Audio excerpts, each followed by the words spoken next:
Cast and we are live. There we have it. Now that we're live, I'm stepping off camera. Just in time, Brian. Post this to our social. Let's see if anybody.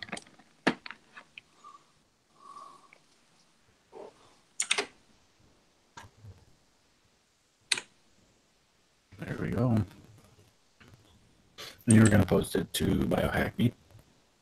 It is posted. So anyone who sees a fresh post can go there and say, wow, these guys are actually doing their stuff. Yeah, and maybe next week I'll get a fancy background like what you got. Fancy. Hotel room walls. Man, I wish I could have shaved before today. I haven't shaved in a week, man. This is as long as the hair on my face has ever been my entire life, actually. Really? Yeah. I used to have a short beard. Well, I did this little thing, But yeah. Somebody talked me into doing that, and once I did it, I just stuck with it. But I keep the same look all the time. I just don't change in that way. And this is weird for me. I went to I don't have like a favorite hairstylist, so I just went to some chain. Oh, puppy, hi puppy. Yeah, that's Rasco. And they're like, oh, hey, what do you want? I'm like, just give me a guy cut. I don't care. And that usually gets me in and out in a few minutes. And they're like, oh, okay, well, we'll do something a little fun. And I'm like, go for it. I'm working out west. I'm not in the Midwest. So I was like, go for it. And they gave me like kind of the stereotypical millennial haircut. And I love it. If you look at some charts, I just barely squeak by as a millennial. And I'm digging this haircut, honestly. And it's like 3 weeks old, but like the sides were a lot shorter. All right. And so my look changes whenever something different happens, and then I just roll with it. I just try to stay the same. There's something about the consistency of it. It's easier to maintain. I've got earlobe piercings, right? And they've been 10 gauge for a long, long time. And I use just ordinary tunnels because they are like zero maintenance. And now the only upgrade I did is I got stainless steel tunnels instead of the plastic ones, because the plastic ones were so even easier to maintain. But I got the stainless steel ones, and I put magnets inside of them. So these are actually 2 magnets in my ears, which I was kind of hoping, hey, yeah, maybe I'll be able to hear the microwave. And no. I cannot hear the microwave any better than anyone else. Although when I was getting buzzed, haircut, I could definitely sense the electric trimmers, which put off a crazy feel because they're just, a big transformer, or basically half a transformer, and I could sense that very well. Wow. So interesting. There you go.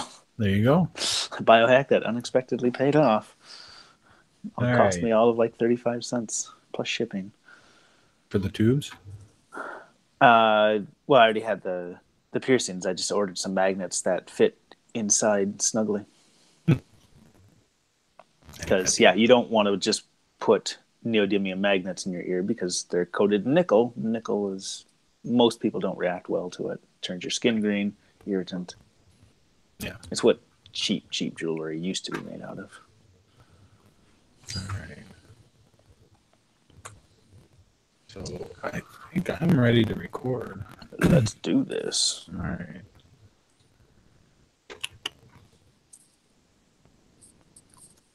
And you want me to count it down? Yes, please. Keep my talk up. 1, 2, 3, go. Hello and welcome. My name is Brian McAvoy. And I'm Tim Shank. This is 2 cyborgs in the microphone. 2-part cyborg to 1-part microphone. We've talked about... Oh, sorry, that's yours. We need to change it. We need to either have lots of catchy things to say for that or none. Microphones! We can't just keep on repeating the same stuff over. I know. It's not. It's not. It's entertaining the first time you say it. Second time, maybe. Third time, no. Anyway, on we go.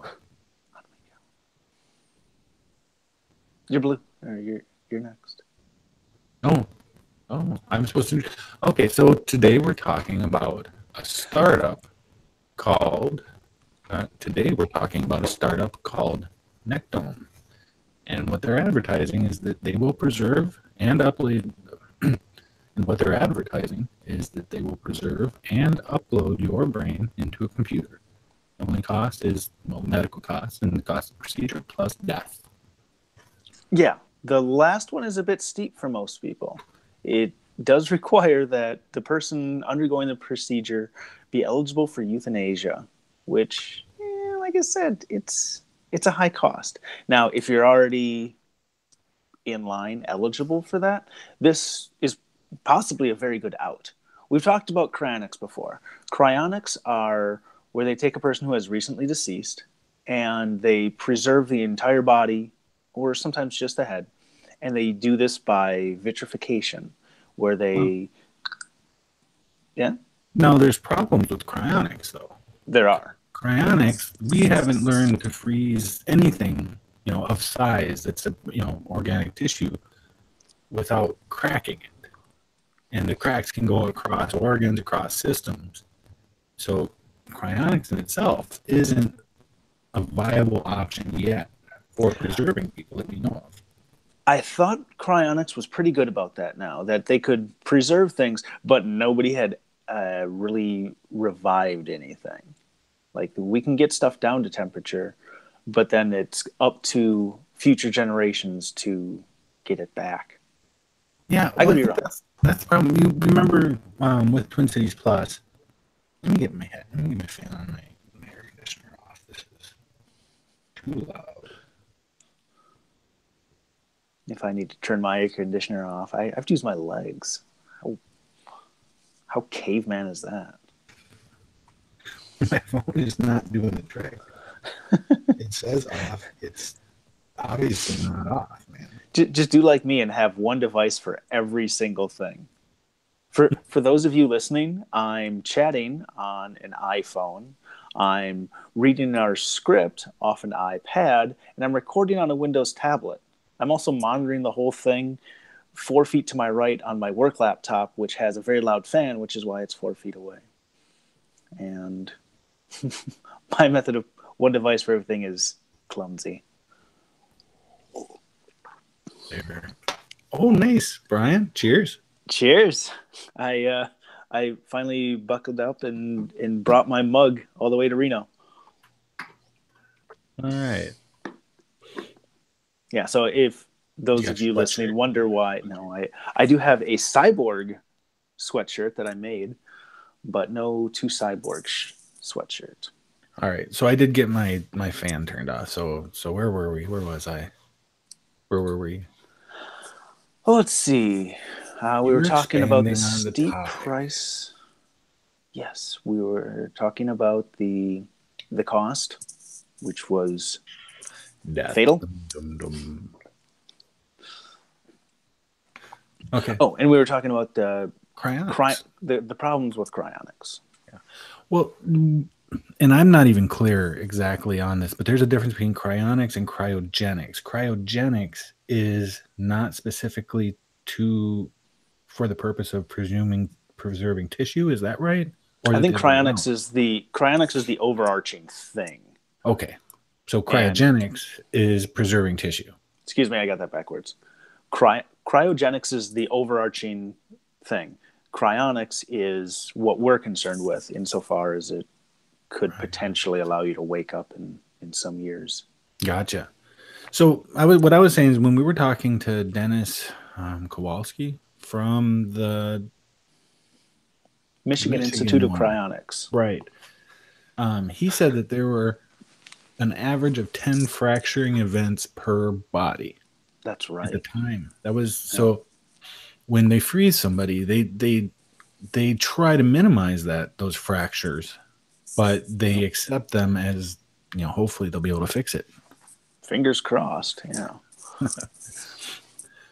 This is a little different though, right? This is. And that's what makes it far more promising. The technique is called, I'm going to say this like 3 times to make sure I get it right. Aldehyde stabilized cryopreservation. I got it on the first. So it's different than cryonics. It's similar. It's an evolution, I would say, of cryonics. A little bit better. They stabilize the brain first, and then they add the cryonics, and then they say that they can preserve it indefinitely through cold storage, and after that they can still pick out individual connectomes, neurons in the brain, even after it's been frozen, which was not possible with just straight up cryonics. Yeah, so with cryonics, you have to, one thing that is working. Excuse me. One thing that's working against you with cryonics is that you have to be dead first. In this procedure, you're not. They start feeding the antifreeze basically into your brain while you're still alive, right? Yes. Excuse me. There goes. I'm glad that we do this live now. Oh, the regular podcast is very serious, and the live show is a comedy. I don't know who we got. We got one person still listening. One person actually watching. I don't know who that is. They get inside view of all of this professional recording that we do. Some guy in a hotel room and some guy in the basement with his dog in the background. I need a better phone mount. What was I saying before I interrupted myself? We were talking about how they do not.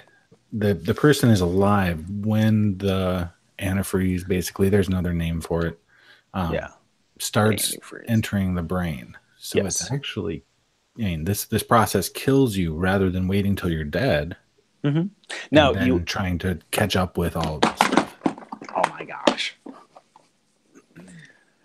Now you're alive when this happens, but you are completely put under. You're not just wriggling on this table as they pump you full of antifreeze. Local anesthesia, right? I'm gonna look at this article here. I thought I read local.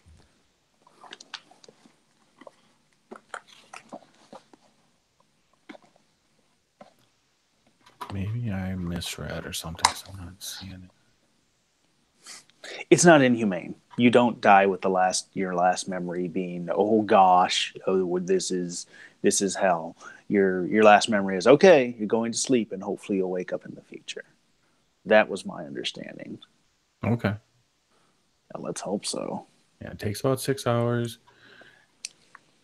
And I don't know. We'll just they pump you full of this antifreeze and they just slowly keep ramping up the concentration of the preservative, and it's fatal, but it does preserve the brain. It doesn't allow it to work, but hopefully someday we'll have imaging capable of looking into your brain, seeing what it is, and reproducing it digitally, reproducing it organically in some way that you get to come back. And that's the question right there, isn't it? I mean, can we reproduce that? Or can we map that in a computer system in a way that actually reflects your consciousness in life? Yeah, it may not. There's no knowing. You know, if you have an opinion about a soul, we don't even have time to approach that here.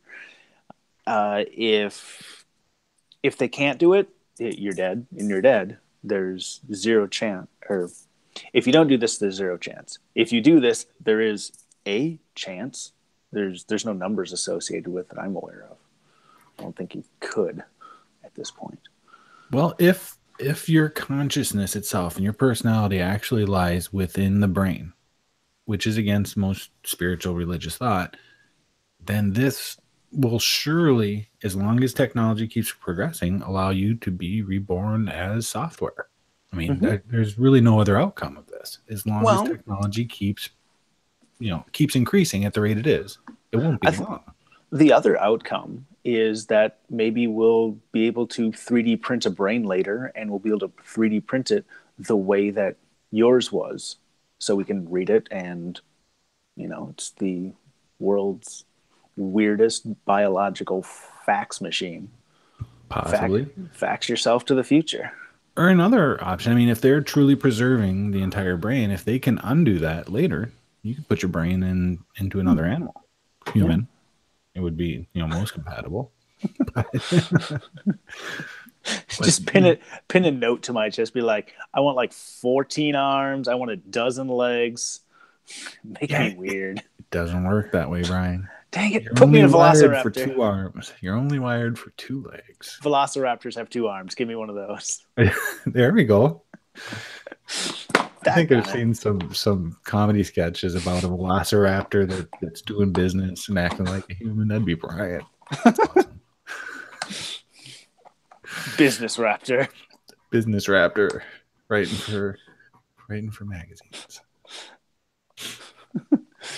A hostile takeover, you say? I'm on board.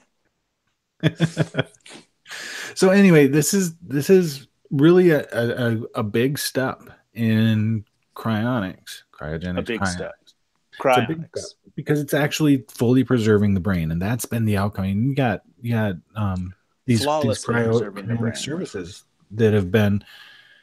You have these cryonic services that have been cutting people's heads off to do exactly this, and they haven't been able to preserve the whole brain in every case, at least. Mm-hmm. So this is the whole brain is being preserved as it was when you were alive. That's impressive. Yep. I'm tempted. This to me seemed like this is all preliminary, so it could be a lot of hype right now, and it probably is. But this does seem more promising than just simple cryonics. It seems like a good step forward. I think so too. So we'll see. I mean, like maybe we might never have evidence of this in our lifetime, and maybe they'll figure this out in 10 years that they can, reproduce somebody. Who knows? Well, the trajectory of technology, we can. I think they even replicated the entire or the same amount of synapses, which is the challenge. Because they can do nerves. We have something like 80 billion nerves, but each of those nerves in the brain connects to 8 to 100 or something other nerves, and that's what we've struggled to have the capacity in computers to replicate now. So I think that at our current trajectory, excuse me, I think that in our current trajectory, we will have that ability in the near future to have that many synapses. It's trillions, but the way we're proceeding with technology now and the way it's evolving, it's increasing exponentially. Oh yeah. I don't see the problem as being a big enough computer. I see the problem as being, can we read the data out of this brain? I think, and that's kind of the general consensus. Nobody knows. Yeah, I think so too. So I guess time will tell. I mean, this is really exciting to me. I mean, cryonics has always been, it's kind of a gamble. You spend $100,000, $10,000, $12,000 to have yourself frozen, and then a maintenance fee for something that may not work. Yeah, it may not be the fountain. It may not be the fountain of youth. It may just be a very expensive, complicated burial. Yeah. Really. Well, it doesn't even cover your burial. No. And something when it comes to cryonics that I hadn't considered that somebody brought up is that, okay, because one of the ways you pay for cryonic suspension, if you have it, is you get a life insurance policy to pay for the cryonic process. Sure. So that when you die, the life insurance policy kicks in. It automatically pays for you to be frozen and preserved and kept for a while. But the insurance companies, as soon as you wake up, you weren't dead. So now you owe them. You wake up as an insurance fraud because it worked. You know what I mean? And you know the insurance companies are going to do something like that, right? I mean, that's what they do. So it's kind of interesting. Then we get into kind of a ghost in the shell situation of like, okay, you're only here because somebody put forward the money for you to be here. You're owned.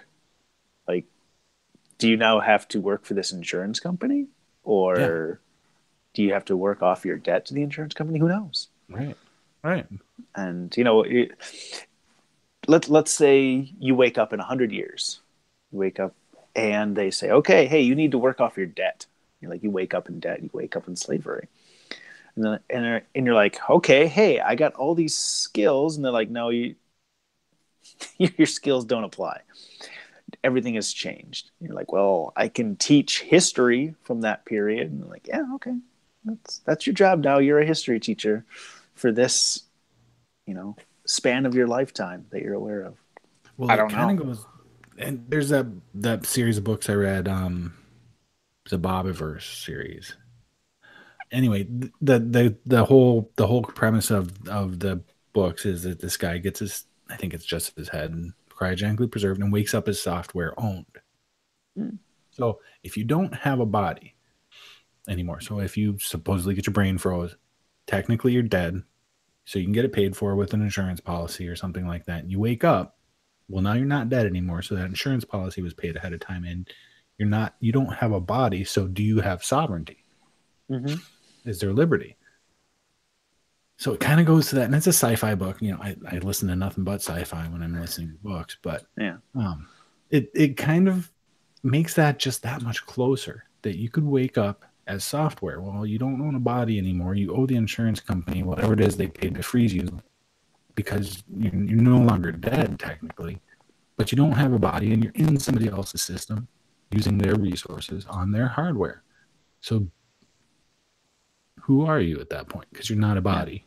And your How do you? mind is software in somebody else's computer. So It costs money to keep you ticking, and you probably need to find some way to supplement that, some way to pay for that.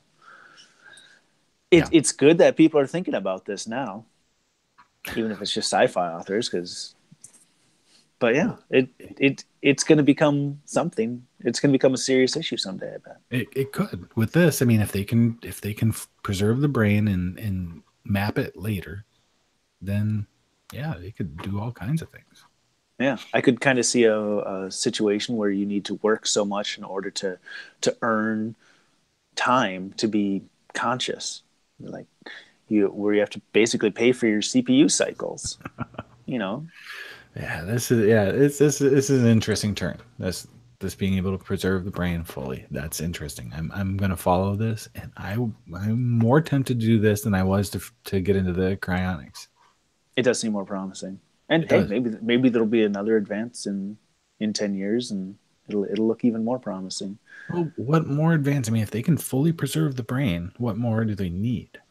That's I can't think of anything more that they need to advance this. Maybe it could be preserved in a way that allows you to examine the brain without dissecting it, because I kind of get the impression that if you want to see what's in one of these preserved brains right now, you got to slice it off layer by layer and map it that way. So maybe they'll create a way that it can be, scanned uh, with high enough resolution to recreate it later, and they'll say, yeah, everyone preserved with the old way is kind of SOL.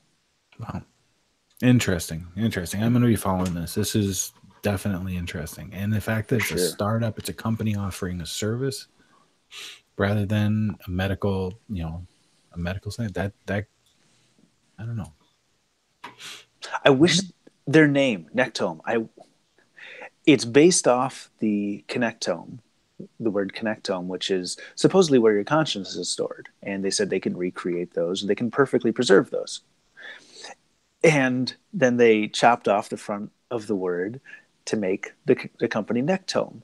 But it's the same prefix as necrotic, which is death.